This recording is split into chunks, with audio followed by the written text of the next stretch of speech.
Hey, it's Tim, Pickup Truck Plus SUV Talk, joined by my friend and colleague Jill Simonello. And dear Lord, if you're watching this comment below, I hope I made it. We're in the Jeep Compass first drive, and she's driving like Chicago here in the hill country of Austin, Texas. This is fully refreshed inside, right? Inside, yes. And inside, got some exterior, some changes there. This is just a quick first drive. I'll put some stats on the screen as far as horsepower and torque and all that kind of stuff, because I got a lot of vehicles to drive today. I'm not quite sure all these different numbers, and I'm gonna get them all messed up, so just put it on the side. So I'm gonna tell you that before she gets driving impressions, as she's still feeling out this vehicle, inside the cabin, it's a Stellantis product or a Chrysler product, whatever you wanna call it. So it's beautiful, right? I mean, every interior they do is like the best interior you've ever seen. I mean, the interior just looks great. I got some nice leather, like pleather kind of on the interior. Above the glove box, I have some cool colors. I have the camera in the sun right now. I'll put the video on the screen where I find some good video. But yeah, I just think the interior is really nice. I didn't check out the second row seats, but it looks like there's plenty of room in the second row for... Well, behind me. Yeah, you could fit like an NBA player behind her. Yeah. But yeah, I mean, it looks like they're pretty comfortable seats. Okay, so that's the interior. So we have, is this touchscreen? This is touchscreen. Yep. So a big 10.1 inch touchscreen, 10.25 inch for the driver. I thought you said 12.25 inch. No, 10.25. I thought you said 12. It's 10. Okay. 10.25 and 10.1. You were wrong earlier then, because I was just listening to you. Who are you gonna believe? Come on. Right. We have the shifter. We have different drive modes. USBs here. Looks like wireless charging pad there. HVAC system. We have some cup holders and stuff going on there. A little bit of storage there. Not very much storage there at all. And then there's the rear seats. And there's the moonroof. So let's check out the rear cargo area, and then we'll talk about the exterior. Voila! There's the cargo space, and I think we need somebody to test cargo space. Oh, you want? So first off, I want to point out this. One of the things that I love about Jeep is they do a great job with the like little Easter eggs. So you've got another one right there. I'm sure they have them all over the place. Oh, another one right here on the speaker. But yeah, so I love the little Easter eggs that they do. So this is a little bit like, but I mean, for the most part, yeah, it's a decent cargo space. You've got a little, and another little Easter egg down there, yep. But like if you had, not a milk jug, but if you had something that you wanted to set in there, like when you went to the grocery store, you could do that. It's got little hooks for your grocery bags back here. That's always really nice. And a little tie down. Tie down back here.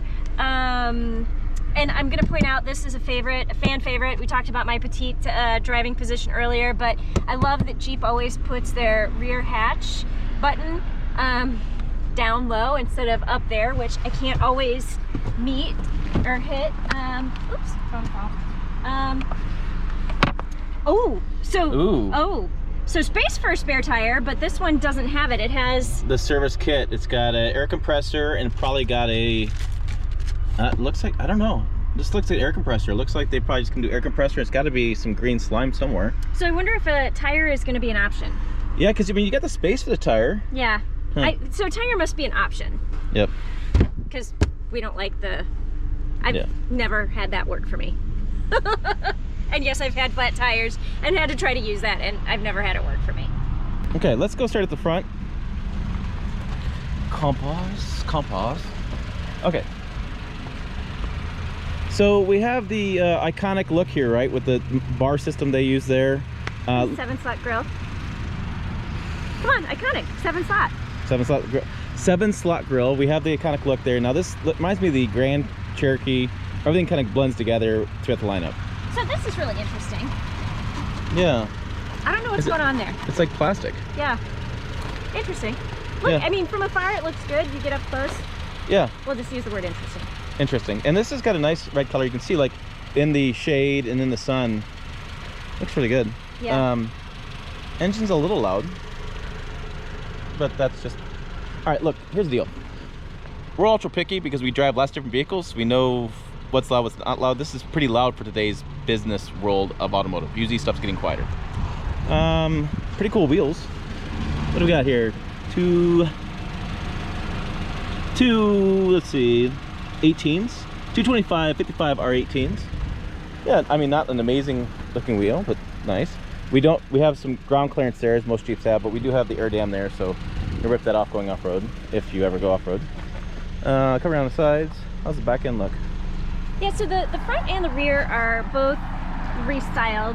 They called this heavily refreshed for 2022. And so the front and rear fascia is different. I believe this is different. I don't remember this little 3-slot light there. I think that looks really good. The suspension has been tweaked, the steering has been tweaked, but the biggest change is going to be the interior. Right. Which, as you saw, looks really good. They did a good job with that. With the 10-inch screens, 2 of them. And this is like the Grand Wagoneer. They have this new kind of styling where they really set off this rear window. It's kind of interesting. Hey, would you turn on the turn signal? Let's see what these lights do. Yeah. I'm always curious. Oh, so those lights, look. That's turn signal light. Hit the brake light. Is the brake light here? I would have thought they would have been. I guess it makes sense. So. No. And then you have. Oh, those are the reverse lights. Yep. I'll not back over you, I promise. Yep. Huh, interesting. So, lot of safety equipment like a camera to look behind her, like zones that like beep at you when you're trying to back over your boss will beep at you. Which I would never do, by the way. So lots of good safety equipment in this one. So yeah, interesting. I can tell you from a first drive impression, we're doing like 5-minute drives, so I don't have a whole lot of data for you. But overall, I gotta say it's pretty nice. The moonroof's really nice too. The panoramic moonroof, whatever we call these things. And I think the version we're in is a limited trim. So I did a quick glance at the specs. I feel like this is, as tested, is about $38,000. So this isn't going to be your base $32,000 Jeep Compass. This is going to be your upper level, pricier Jeep Compass. And I didn't have a look at the engine specs, but yeah. No. I like the way the interior looks. Let's start there. All right. So overall, first impressions, it doesn't feel as fast. It feels like there's a little bit of the hamsters getting moving in the engine. It doesn't seem like we have that much power. It's adequate unless you're an aggressive driver. Unless you're me. Right. Any other thoughts on the driving impressions? So I do want to say, as a petite driver, this is really, really good. I was able to hit the seat in a far up position, far forward position. I have great visibility out the window, but I don't know if you can see this. Yeah, that's almost at the It is at the top. Right. So I have it all the way up, and the headrest is like butting up against the. Okay. Oh, can I put it up higher now? Yeah. So but it was like basically butting up against the ceiling. So not a huge problem, but just one of those things. It's like, huh. Well, and keep in mind, Jill is 5 foot tall. She's the size of a 12-year-old. So, if you are that, ooh, I upgraded. I usually say I'm the size of a 10-year-old. 10. Well, I almost have a 12-year-old, so I'm doing the same size comparison. Right. Yeah, I would say more like 12. So yeah, so just keep that in mind if you're looking for a petite driver. Which, by the way, we had a comment on the channel the other day that said, "Woohoo!